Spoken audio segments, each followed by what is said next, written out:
एक मौलवी जिसका नाम लोगों में इज्जत और दौलत की वजह से मशहूर था, मगर उसके दिल में लालच की आग जल रही थी। मस्जिद का नाम लेकर लोगों से पैसे ऐंठना, झूठे वादे करना और गरीबों के हक पर डाका डालना, यही उसकी आदत बन चुकी थी। मगर फिर आया अल्लाह का इंसाफ। वही मौलवी जो कभी दूसरों को नेक बनने की नसीहत देता था, आज खुद भीख मांगने पर मजबूर था।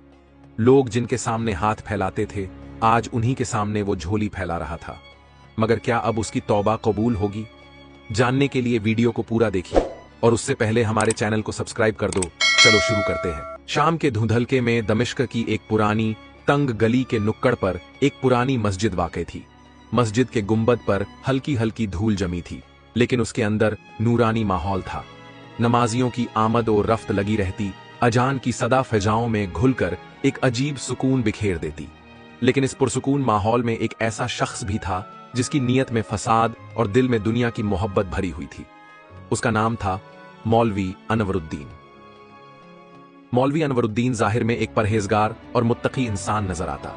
उसकी लंबी दाढ़ी, सफेद लिबास और हाथ में तस्बीह उसे एक पाकीज़ा शक्ल देता, मगर उसकी आंखों में ऐसी चमक थी जो दीन नहीं बल्कि दौलत की प्यास जाहिर करती।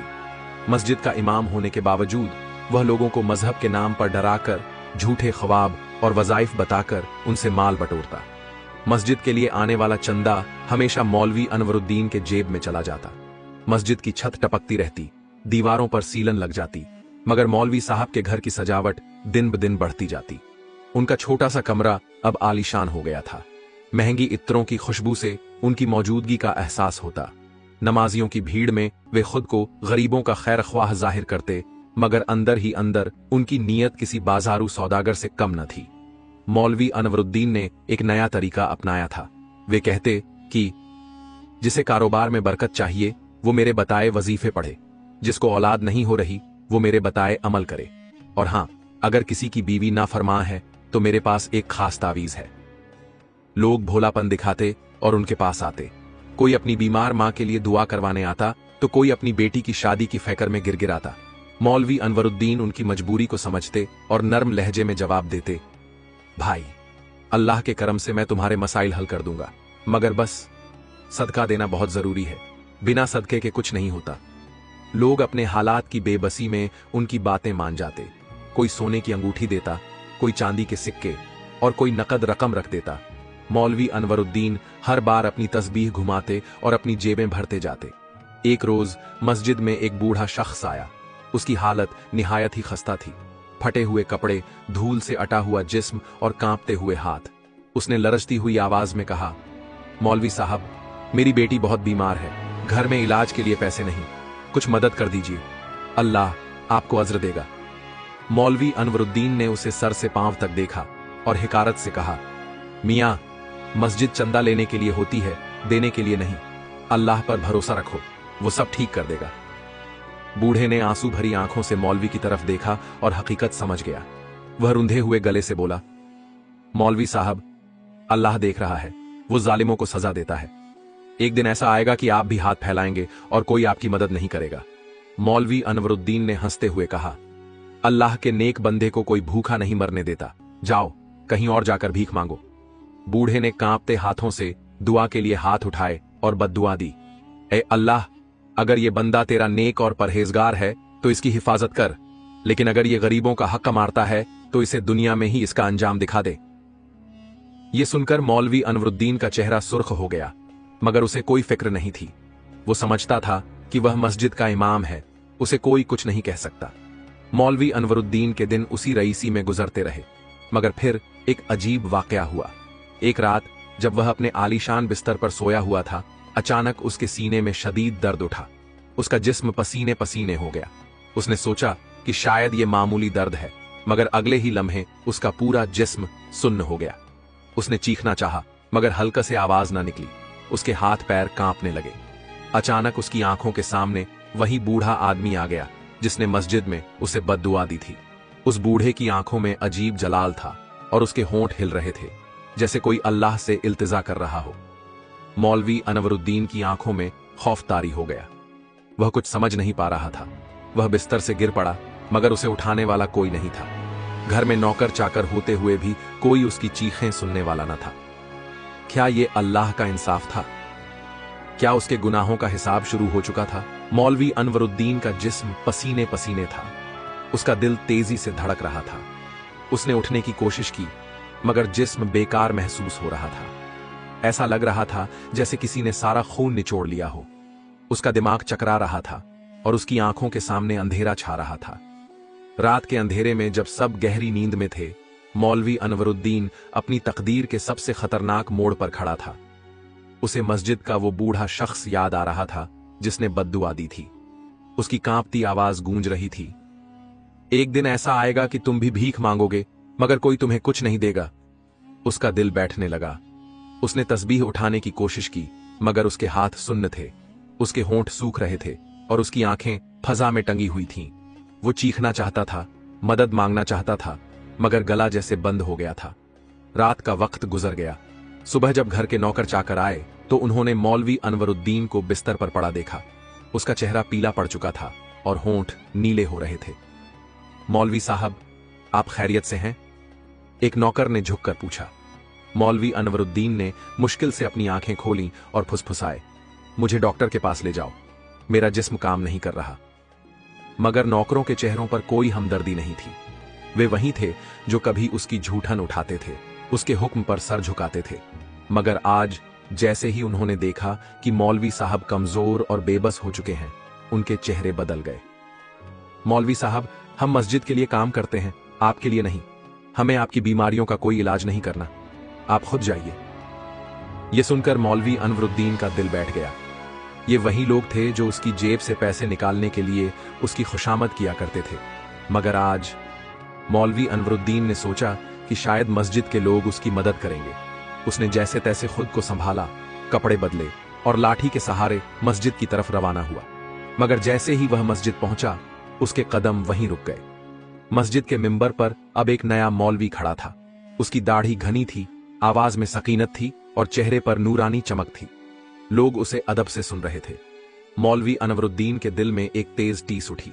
उसने किसी को बुलाकर पूछा, ये कौन है? उस आदमी ने बेपरवाही से जवाब दिया, मौलवी इब्राहिम साहब हैं, बहुत नेक और परहेजगार शख्स हैं।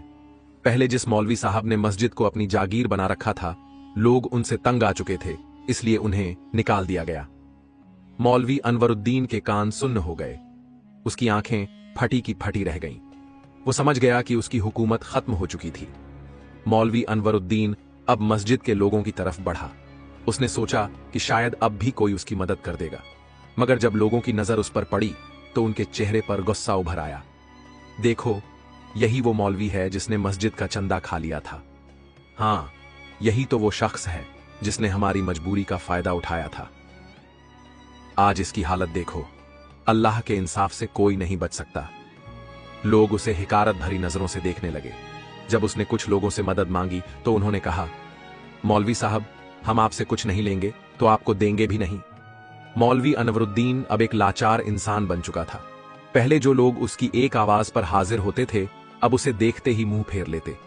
वह बाजारों में घूमता, दुकानदारों से मदद मांगता, मगर हर जगह से उसे दुत्कार मिलती। उसका जिस्म कमजोर हो रहा था और उसकी आंखों में आंसू भरे हुए थे। उसे अपने गुनाह याद आ रहे थे। वो गरीब जो उसकी मस्जिद में सदके की उम्मीद में आते थे, वो मजबूर जो अपनी कमाई का आखिरी हिस्सा उसे देते थे, वो औरतें जो तावीज और दुआओं के बदले उसके पास पैसे रख जाती थी। अब उसके पास कोई रास्ता नहीं था। पेट की आग और जिस्म की बीमारी उसे गरीबों की उस दुनिया में ले आई जिससे वह हमेशा दूर रहा था। वो मस्जिद के बाहर हाथ फैलाने लगा। जो लोग कभी उसके सामने झुकते थे, आज वही उसे हिकारत से देखते हुए गुजर जाते। एक रोज जब वह भीख मांग रहा था, एक छोटा बच्चा उसके पास आया। उसकी आंखों में मासूमियत थी, मगर लहजे में हिकारत थी। मौलवी साहब, क्या आप वही नहीं हैं जो मस्जिद में हमें सदका देने का कहते थे? मौलवी अनवरुद्दीन की आंखों में आंसू आ गए। वह कुछ कह नहीं सका। बच्चा आगे बढ़ा और एक तंजिया मुस्कान के साथ बोला, अब आप खुद सदके के मुहताज हो गए। यह सुनकर मौलवी अनवरुद्दीन का जिस्म कांप गया। अब मौलवी अनवरुद्दीन तन्हा था। उसकी बीमारी बढ़ रही थी, खाने को कुछ नहीं था और जिस्म की हालत दिन ब दिन बिगड़ रही थी। वह हर रात अल्लाह से रो रो कर दुआ करता, ऐ अल्लाह, मुझसे गलती हो गई, मुझे माफ कर दे। मैं अब तेरा ताबेदार बनूंगा। मगर शायद कुदरत का इंसाफ अभी पूरा नहीं हुआ था। रात की तारीख हर चीज को निगलती जा रही थी। दमिश्क की तंग गलियों में ठंडी हवा बह रही थी। लोग अपने घरों में सो चुके थे, मगर एक शख्स था जो गली के किनारे पड़ा कराह रहा था। मौलवी अनवरुद्दीन। उसका जिस्म कमजोरी की वजह से कांप रहा था। गंदे और पुराने कपड़ों में लिपटा हुआ वह किसी बेघर भिखारी से कम नहीं लग रहा था। जिस मस्जिद की चौखट पर वह बैठा था, कभी वहीं उसकी जागीर थी, मगर आज वह वहां एक अजनबी की तरह पड़ा हुआ था। मौलवी अनवरुद्दीन के गुनाह अब उसकी आंखों के सामने थे। उसकी जिंदगी में जो कुछ भी था, सब एक झटके में छिन चुका था। मस्जिद की इमामत, लोगों की इज्जत, घर के नौकर चाकर, सब कुछ खत्म हो चुका था। ऐ अल्लाह, ये मेरे साथ क्या हो रहा है? वह रोते हुए आसमान की तरफ देखने लगा, लेकिन जवाब में सिर्फ खामोशी थी। कभी उसकी दुआओं पर सैकड़ों लोग आमीन कहते थे, मगर आज उसकी अपनी दुआएं भी अधूरी रह जाती थीं। जब लोग मस्जिद से बाहर निकले तो उन्होंने मौलवी अनवरुद्दीन को जमीन पर पड़ा देखा। एक बूढ़ा शख्स उसके पास आया और ठंडी आवाज में बोला, मौलवी साहब, आपको क्या हो गया?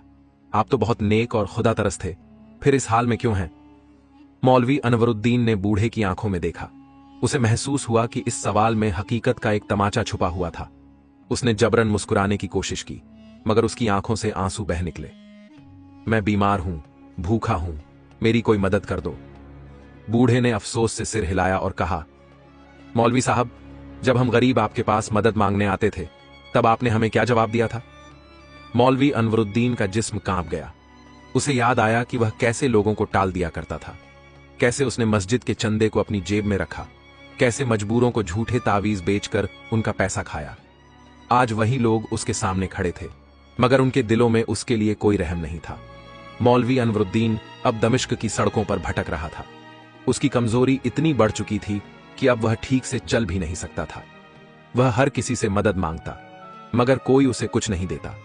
कभी वह मस्जिद के दरवाजे पर भीख मांगता, कभी बाजार में किसी दुकानदार से रोटी की गुजारिश करता, मगर लोग उसे पहचानते ही दूर हो जाते। अरे, ये वही मौलवी है जिसने हमसे पैसे ऐंठे थे, अब इसका हाल देखो। अल्लाह का इंसाफ देखो, जो दूसरों को लूटता था आज खुद लाचार हो गया।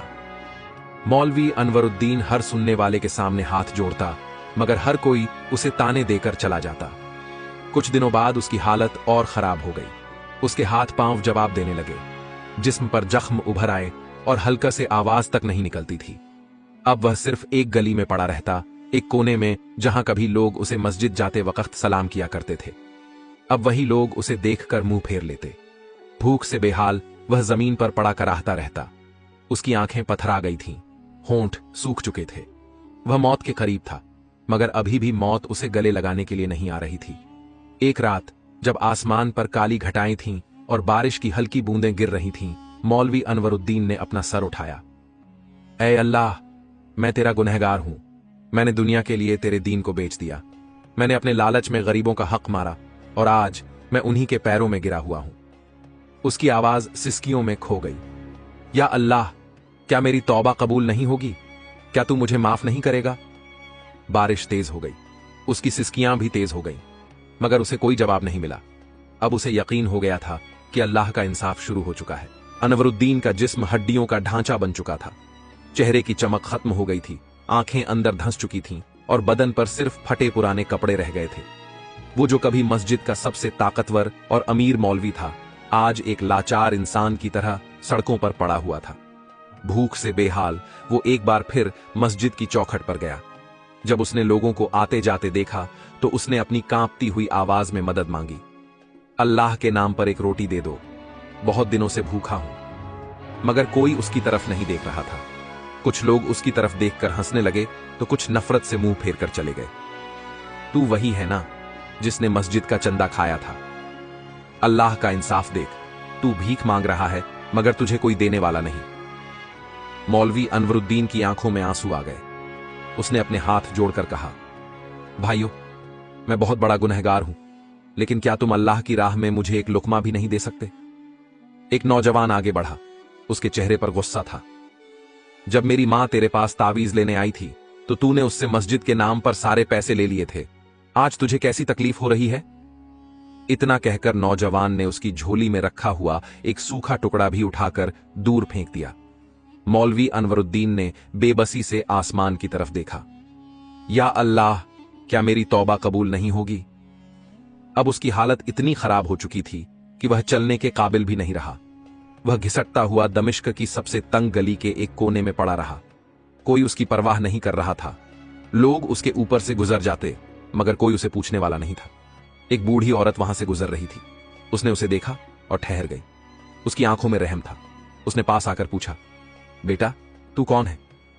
मौलवी अनवरुद्दीन की आंखों से आंसू बह निकले। बहुत दिनों बाद किसी ने उसे बेटा कहकर पुकारा था। अम्मा, मैं बहुत बड़ा गुनहगार हूं। मैं वही हूं जिसने मस्जिद का नाम लेकर गरीबों का पैसा खाया, मगर आज मैं भूखा मर रहा हूं। बूढ़ी औरत ने एक ठंडी सांस ली और अपने झोले से एक सूखी रोटी निकाली। खा ले, लेकिन याद रखना, अल्लाह के इंसाफ से कोई नहीं बच सकता। मौलवी अनवरुद्दीन ने कांपते हाथों से रोटी ली और खाने की कोशिश की, मगर उसका हल्का इतना सूख चुका था कि एक कौर भी अंदर नहीं जा रहा था। उस रात जब मौलवी अनवरुद्दीन अपनी जिंदगी के सबसे दर्दनाक लम्हों से गुजर रहा था, एक बुजुर्ग दरवेश वहां से गुजरे। उन्होंने मौलवी अनवरुद्दीन को देखा और ठहर गए। क्या तू वही अनवरुद्दीन है? उन्होंने सख्त आवाज में पूछा। मौलवी अनवरुद्दीन ने अपनी झुकी हुई नजरों से देखा और फिर सिर हिलाया। तू देख रहा है ना, अल्लाह का इंसाफ कैसा होता है। मौलवी अनवरुद्दीन की आंखों से आंसू बह निकले। हजरत, मैं बहुत गलत था। मैंने लालच किया, मैंने दीन को बेचा, मैंने लोगों का हक मारा। आज मैं तन्हा हूं, लाचार हूं। दरवेश ने गहरी सांस ली और कहा, तौबा का दरवाजा कभी बंद नहीं होता, मगर जब इंसान के गुनाह बहुत ज्यादा बढ़ जाते हैं तो अल्लाह उसे दुनियावी सजा देता है। मौलवी अनवरुद्दीन ने कांपती आवाज में कहा, क्या मेरी तौबा कबूल होगी? दरवेश ने जवाब दिया, अल्लाह रहम वाला है, लेकिन तुझे अपने गुनाहों का सही मायने में इजहार करना होगा। तुझे अपने अमल से साबित करना होगा कि तू वाकई तौबा कर चुका है। अगली सुबह जब मस्जिद में नमाज खत्म हुई तो लोग मस्जिद के बाहर इकट्ठा थे। तभी उन्होंने देखा कि एक कमजोर और टूटा हुआ इंसान मस्जिद के दरवाजे की तरफ बढ़ रहा था। वो मौलवी अनवरुद्दीन था। उसका जिस्म कांप रहा था और उसकी आंखों में आंसू थे। जैसे ही लोग उसे देखने लगे तो कुछ ने गुस्से से मुंह फेर लिया। मौलवी अनवरुद्दीन ने भारी आवाज में कहा, ऐ लोगों, मैं तुम्हारे सामने अपने गुनाहों का इकरार करने आया हूं। मस्जिद में खामोशी छा गई। मैंने दीन को बेचा, मैंने मस्जिद के नाम पर अपना घर भरा, मैंने गरीबों का हक मारा। मैं लालची था, बेईमान था और मैं अल्लाह के गजब का शिकार बन गया। लोग चौंक गए। किसी को यकीन नहीं हो रहा था कि वही मौलवी जो कभी खुद को परहेजगार कहता था, आज अपने गुनाहों का इकरार कर रहा था। मैं तुम सबसे माफी मांगता हूं, अगर हो सके तो मुझे माफ कर दो। लोगों की आंखों में भी आंसू आ गए। कुछ लोगों ने आगे बढ़कर उसे उठाया। उस दिन के बाद मौलवी अनवरुद्दीन ने भीख मांगना छोड़ दिया। उसने अपने बचे हुए दिन अल्लाह की इबादत में गुजारने का फैसला किया। वह हर दिन मस्जिद की सफाई करता, गरीबों के जूते सीधा करता और अपनी बची हुई जिंदगी अल्लाह के दर पर बसर करने लगा। मगर उसकी बीमारी अब इतनी बढ़ चुकी थी कि वह ज्यादा दिनों तक नहीं जी सका। एक रात जब वह सिजदा कर रहा था, उसी हाल में उसकी रूह परवाज कर गई। सुबह जब लोग मस्जिद में आए तो उन्होंने देखा कि मौलवी अनवरुद्दीन अल्लाह के सामने झुका हुआ था, लेकिन अब वो इस दुनिया में नहीं था। लोगों की आंखों में आंसू आ गए। अल्लाह ने उसे अपने दर पर बुला लिया। मौलवी अनवरुद्दीन की मौत की खबर पूरे दमिश्क में तेजी से फैल गई। जो लोग कभी उससे नफरत करते थे, वही अब उसकी मौत पर अफसोस कर रहे थे। एक वक्त था जब लोग उसे ठुकरा चुके थे, मगर अब जब उन्हें पता चला कि वह सिजदे की हालत में दुनिया से गया तो उनके दिल पिघल गए। एक नौजवान ने अपने दोस्तों से कहा, हमने इसे बहुत ताने दिए, मगर शायद अल्लाह ने इसकी तौबा कबूल कर ली हो। एक बूढ़ी औरत ने आंसू पोंछते हुए कहा, यह सबक है हमारे लिए कि जब भी गुनाह हो जाए तो तौबा में देर नहीं करनी चाहिए।